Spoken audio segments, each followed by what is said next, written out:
1 year post the enactment of the Act, Orbit's, Social Enterprise UK, PwC, Waits, and one or two others decided to undertake a survey. Interestingly enough, we actually contracted a social enterprise to undertake that survey. A very interesting organisation that employs predominantly blind people to undertake telephone surveys.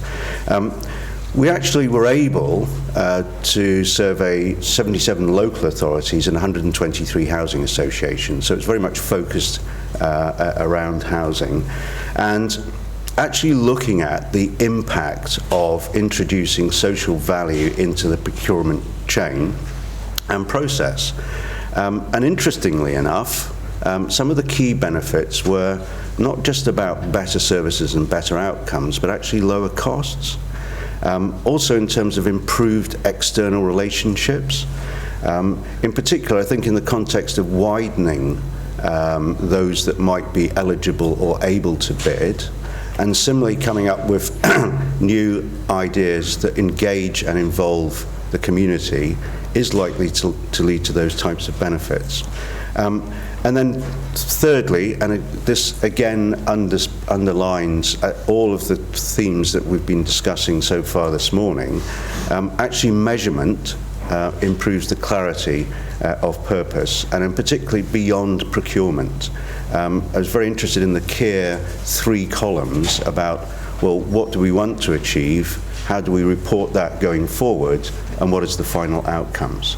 So having that in place is pretty critical.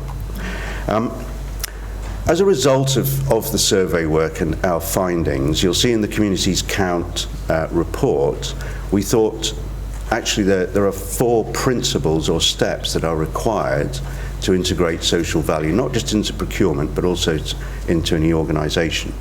And the first one is to define, and that again, the point that Hazel raised of what are your organisational values? What is your vision? What do you want to achieve? Secondly is, how do you integrate that into business as usual? So how do you integrate it to the existing processes? Thirdly, and again, this is from a context both of housing associations, private sector organisations.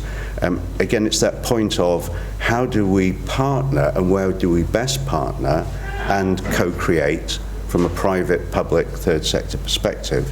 And then fourthly, how do we measure what we are doing and the outcomes? We were challenged by an organisation to say, okay, how do we actually integrate social value and the measurement of social value within our organisational structure? So we spent some considerable time with them and made these differentiations, which is actually at a board level and a senior management level, what is the information and decisions that they need to make about social value and how that integrates within operations. And as you'll see on this, it's actually they only need to understand what is the impact on the business and business objectives of integrating social value.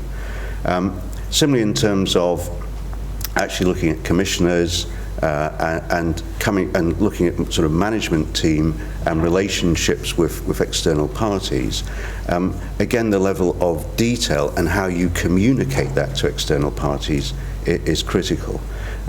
Thirdly, in terms of employees, very critical in terms of bottom-up understanding and engagement with communities and others, and actually allowing them to contribute ideas about how to deliver that vision and objectives.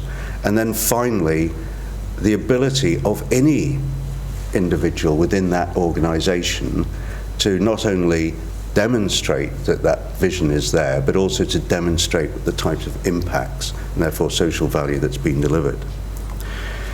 The next key question was actually integrating the use of social value and the projects and programs for that organisation that could be and should be selected to deliver the outcomes you want. And we aligned the decision making to the existing budgetary cycle, because that's absolutely key. So it was around at saying from a board level, right at the beginning, here is your strategic objectives, and actually what you want is elements of the business to come up with projects and programs and different ways of undertaking work that will meet that.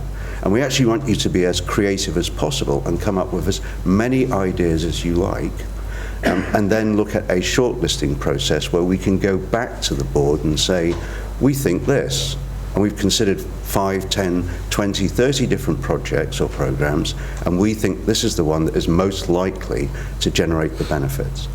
And then the final element of board sign-off. Now, the challenge that we had with this particular organisation, and I hope this isn't going to be too difficult, was where's the money? So what's the impact on the business of adopting these different types of programs? What we actually worked with for the management team, and it's kind of messy, but when you actually get your head around it, very interesting.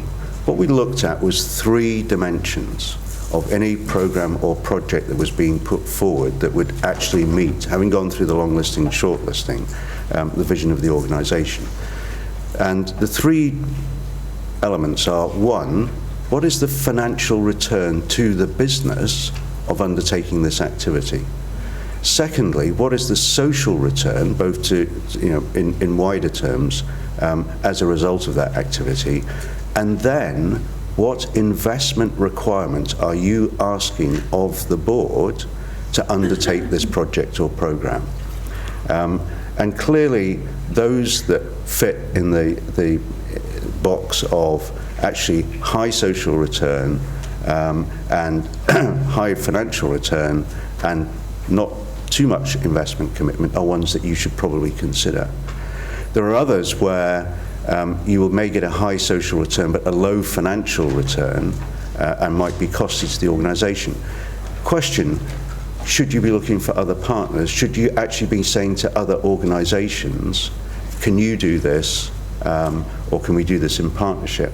And then there are others where actually it doesn't make financial sense for the business to commit the level of investment, even where it might have a high social impact. So what we did with this process was actually get comfort from a board perspective that all of those elements were being met. And where they weren't, then actually the board and the senior management team would say, let's look for partners. Let's actually here is a social issue that others can and should address. It's not for us as a business. So that's essentially, as I say, I'm presuming all the slides will be available to others. It is worth looking at. It is worth working with your way through and saying, here's a project that I have. Does it impact? How does it impact on the business? How does it impact socially? And what are the levels of commitment and risk that we might be taking for the business as a whole? Thank you very much.